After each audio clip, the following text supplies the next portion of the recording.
All right. Well, hello again, everybody. I'm going to talk to you a little bit about a couple other basses in my collection.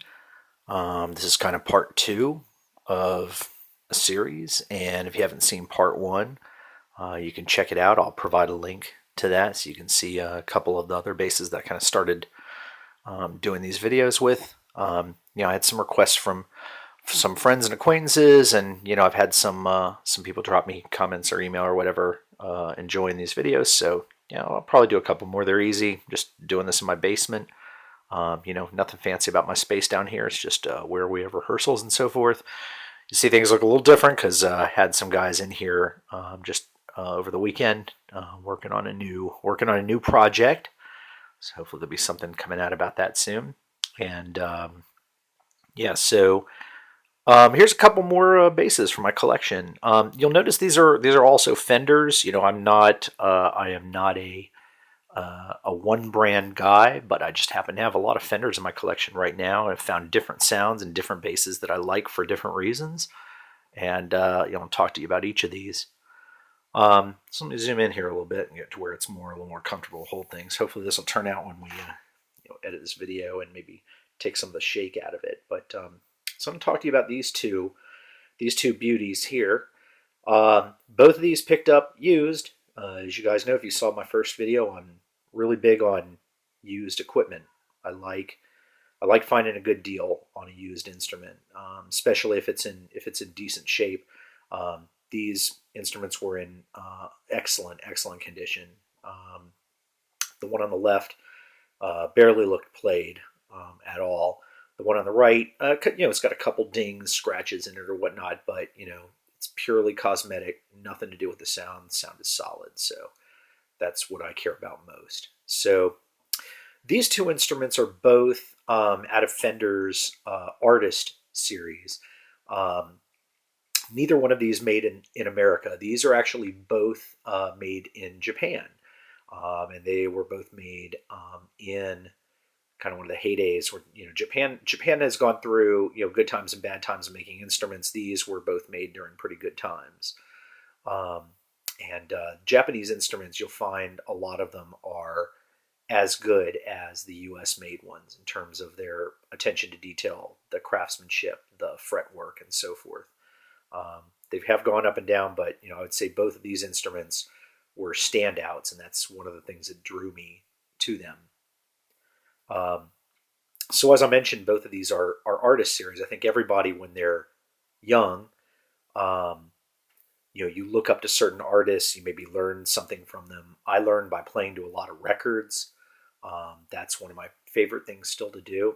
I think I remember even reading that Bootsy Collins, the architect of funk, he's still a records guy.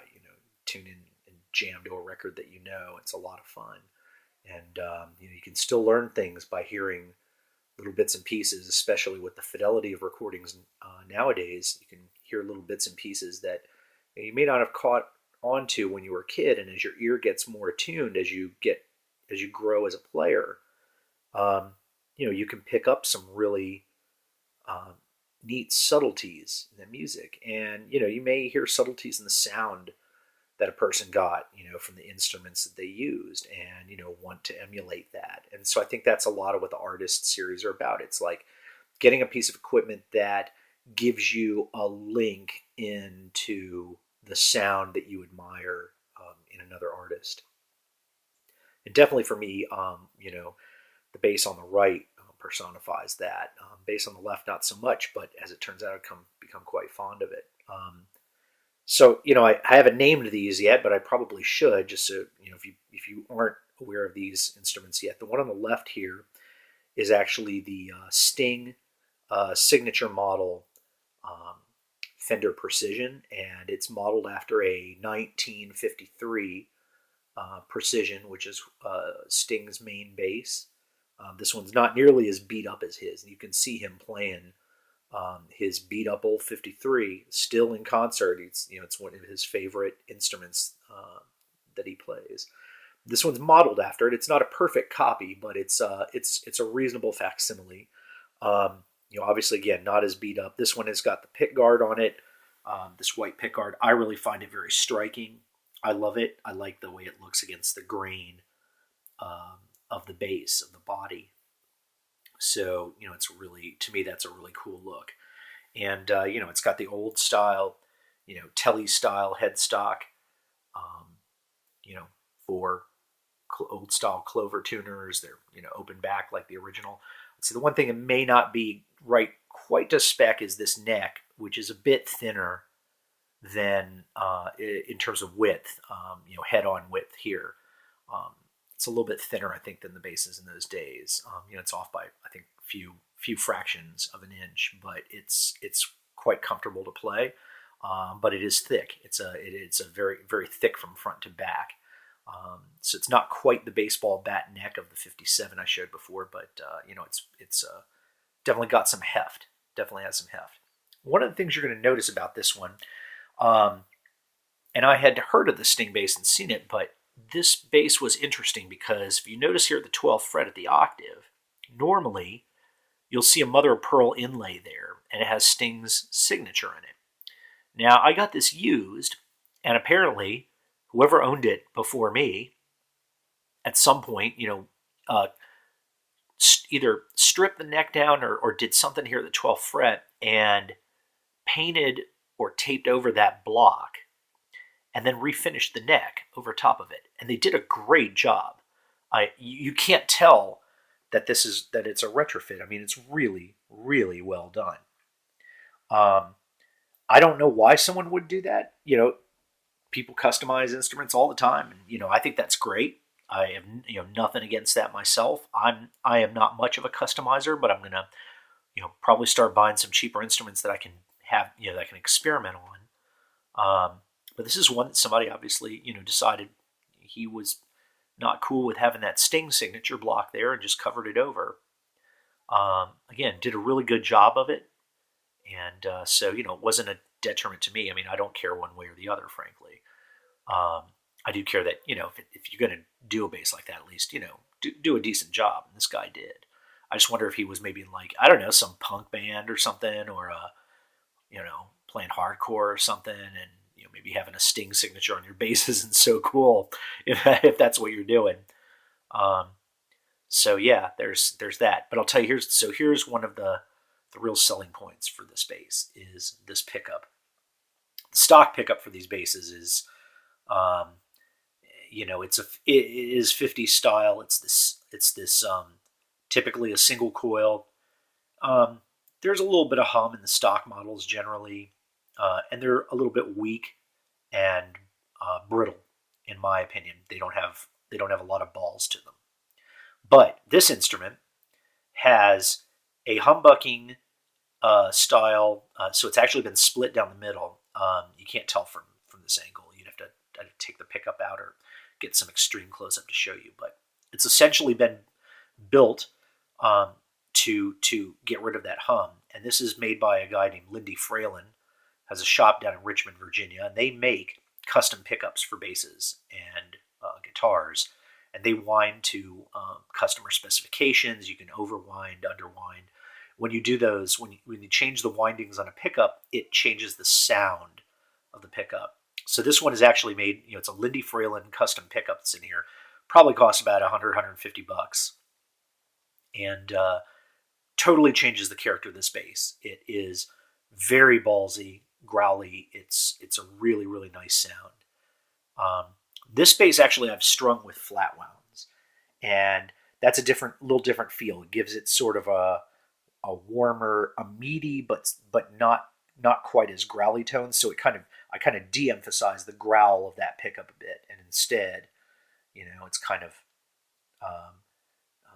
gives some of the thud and that sort of vintagey boominess that you hear on a lot of old recordings. So I really, really, really like playing this bass. And as you see, it's also got this old style kind of T-bar rocker bridge. It's interesting trying to adjust this because there are really only two saddle pieces that you can adjust. One for the bottom two strings and one for the top two strings.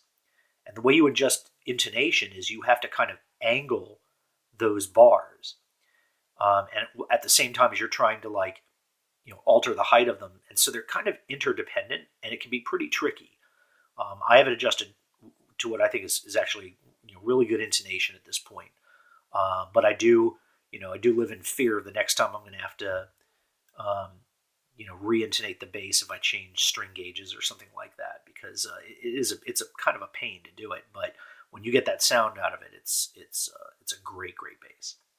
So this is passive. There are just two controls here: volume and tone. So what you see essentially is a volume on the top, or what you would closer to the neck, and towards the heel of the bass is basically a tone. It's kind of a treble roll off essentially.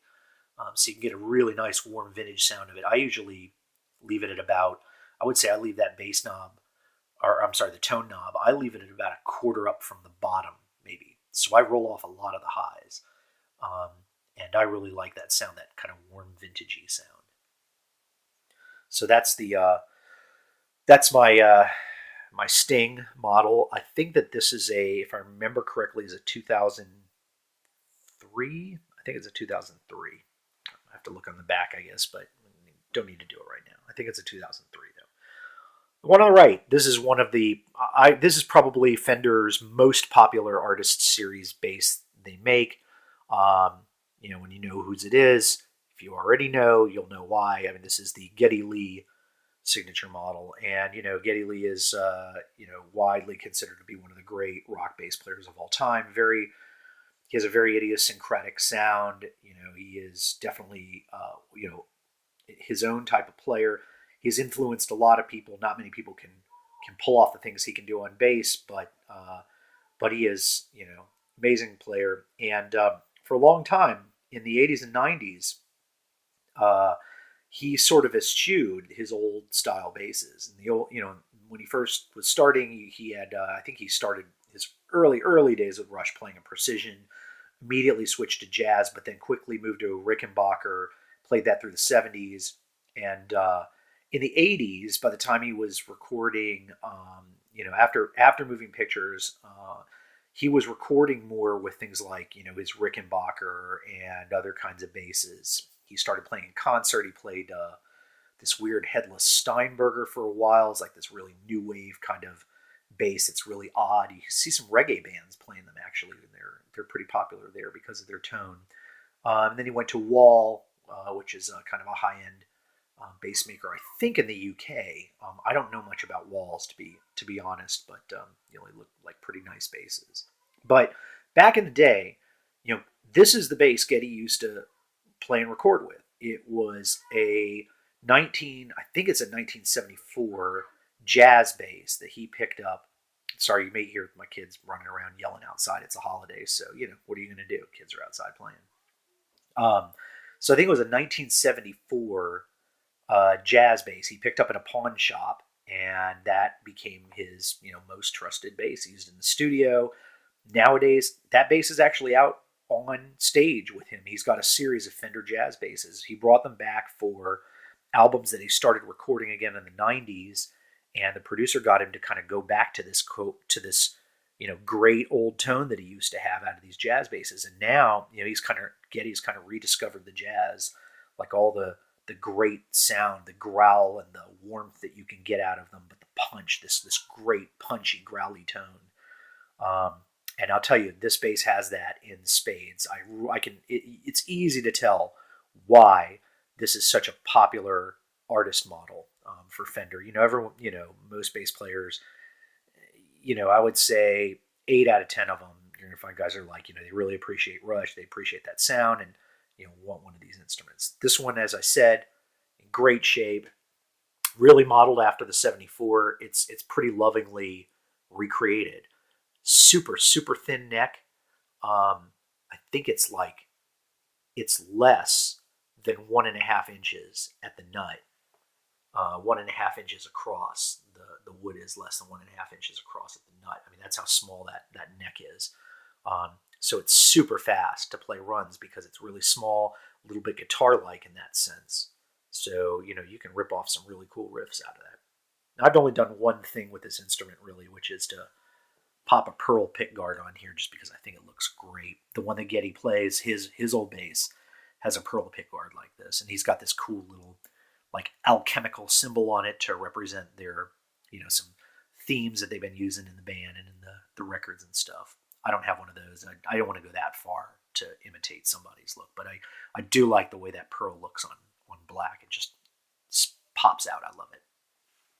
Pickups in this thing are amazing.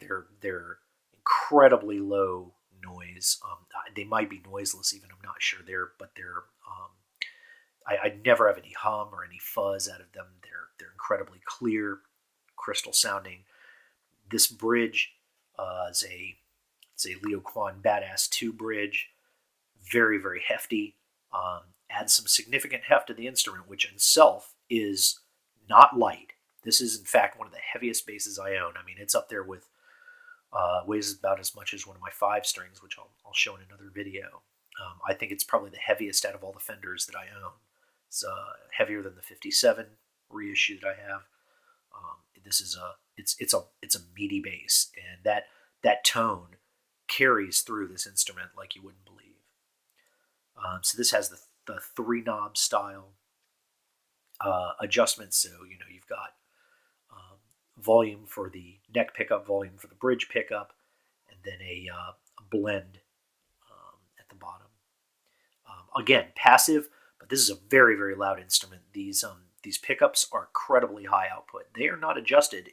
They are not adjusted very high, but this bass has a very very loud sound. It's almost as loud as some actives that I've owned. Great instrument. I would say if you are looking for a good deal on an instrument, you can find these on eBay and on Craigslist or whatever, all over the place. Guys are buying and selling these all over, and it's not because they're bad instruments. They don't turn over because they're bad. I mean, I see people get rid of them just simply because they need money or whatever. But most of the guys I know who own one hold on to it because they really really sound great. One of the best sounding Japanese instruments I think ever produced, honestly. This one is, I believe, a 1999 or 2000. So, again, made in Japan.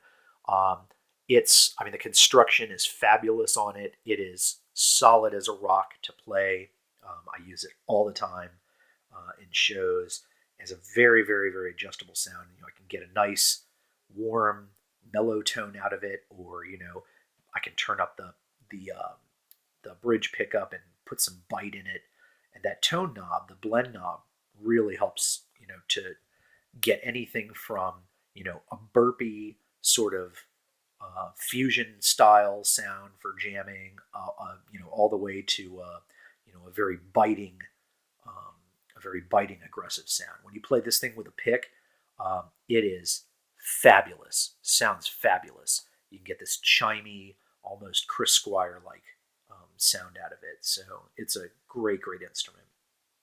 And I think, so each of these basses I picked up, for a song. I think that the Geddy Lee goes from new nowadays for about $900. I think they dropped the price recently. It used to be about $1,000. It's down to $900. I picked this up for a lot less than that. I want to say it was about $575.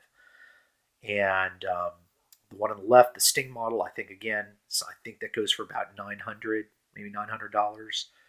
And I think I paid $675, something like that, for that instrument. Didn't get quite as good a deal on that one, but it again had that Lindy Fralin pickup in it rather than a stock pickup. So very, very, very much worth the price that I paid. Right. So again, these are two of my favorites. I play these all the time too, and that's a little bit about them and what they mean to me. I'm gonna set this aside, and if you get a chance, click like or say hi in the comments, and I will post another one of these soon to show off a couple of my 5 strings. Next, part 3 is going to be a 5-string edition, so hang in there, stay tuned, and I'll hope that you're having a great weekend and enjoy. Hasta.